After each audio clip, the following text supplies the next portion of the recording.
নবম জাতীয় pay scale কার্যকর আগামীকাল দুপুর ২টায়। নির্বাচনের আগেই গেজেট প্রকাশ। সরকারি চাকরিজীবীদের জন্য বড় সুখবর। আসসালামু আলাইকুম।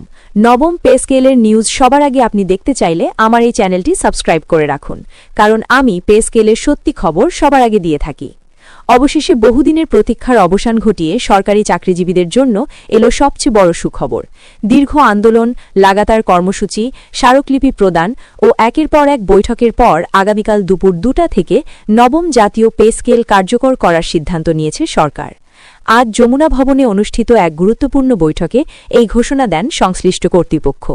বৈঠক শেষে জানানো হয়, দেশের বর্তমান অর্থনৈতিক বাস্তবতা, দ্রব্যমূল্যের ঊর্ধ্বগতি এবং সরকারি চাকরিজীবীদের জীবনমান বিবেচনায় নিয়েই এই ঐতিহাসিক সিদ্ধান্ত নেওয়া হয়েছে। আজকের এই বৈঠকে উপস্থিত ছিলেন অর্থ উপদেষ্টা সালাউদ্দিন এবং ড. মোহাম্মদ ইউনুস সহ সরকারের উচ্চ পর্যায়ের একাধিক উপদেষ্টা, সচিব ও নীতি নির্ধারক কর্মকর্তারা।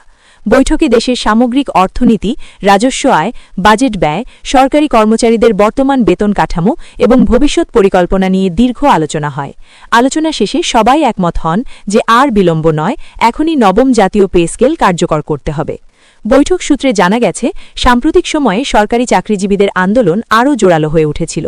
রাজধানীসহ দেশের বিভিন্ন জেলায় বিক্ষোভ, সমাবেশ ও মানববন্ধনের মাধ্যমে তারা দ্রুত পে স্কেল বাস্তবায়নের দাবি জানিয়ে আসছিলেন। এই আন্দোলনের চাপ এবং জনস্বার্থ বিবেচনায় নিয়েই সরকার দ্রুত সিদ্ধান্ত নিতে বাধ্য হয়েছে বলে মনে করছেন সংশ্লিষ্টরা। অর্থ উপদেষ্টা সালাউদ্দিন বৈঠক শেষে সাংবাদিকদের বলেন, আমরা সব সময় চাই সরকারি কর্মকর্তা কর্মচারীরা সম্মানজনক জীবনযাপন করুক।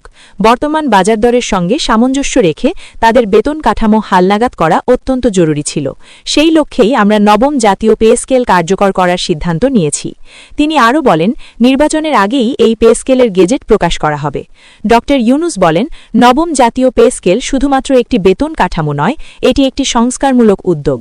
এর মাধ্যমে সরকারি চাকরিজীবীদের কাজের প্রতি আগ্রহ বাড়বে, প্রশাসনিক দক্ষতা বৃদ্ধি পাবে এবং সেবার মান উন্নত হবে। নতুন পে স্কেল কার্যকর হলে সরকারি কর্মকর্তা কর্মচারীদের বেতন গ্রেডে উল্লেখযোগ্য পরিবর্তন আসবে।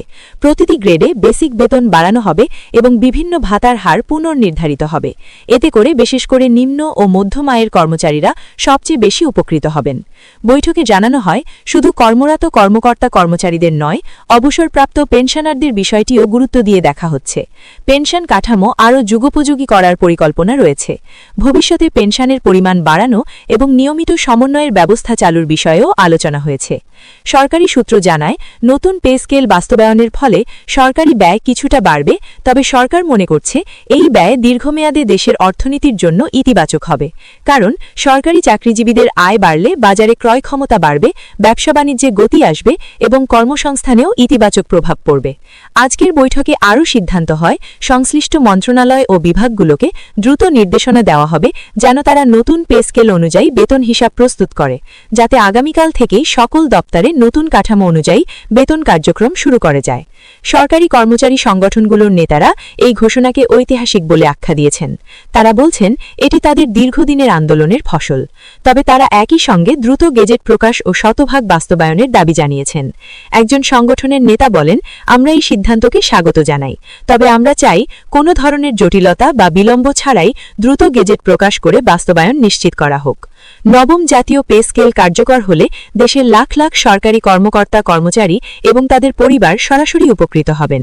এতে করে তাদের জীবনযাত্রার মান উন্নত হবে, ভবিষ্যৎ নিয়ে তারা আরও আশাবাদী হতে পারবেন। বিশ্লেষকরা বলছেন, এই সিদ্ধান্ত নির্বাচনের আগে সরকারের জন্য একটি বড় ইতিবাচক বার্তা। এর মাধ্যমে সরকার দেখাতে চায় যে তারা জনগণের দাবিকে গুরুত্ব দেয় এবং সময়মতো সিদ্ধান্ত নিতে সক্ষম।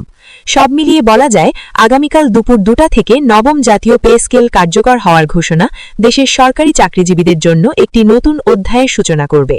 দীর্ঘ অপেক্ষার পর অবশেষে তারা তাদের ন্যায্য অধিকার ও সম্মান ফিরে পেতে যাচ্ছেন, এমনটাই আশা করা হচ্ছে। আর এখনও যারা আমার চ্যানেলটি সাবস্ক্রাইব করেননি, তারা এখনও সাবস্ক্রাইব করে রাখুন, কারণ আমি সকল ধরনের আপডেট সবার আগে কিন্তু দিয়ে থাকি। আর আপনাদের মতামত কমেন্টে জানান। সবাই ভালো থাকবেন। আল্লাহ হাফেজ।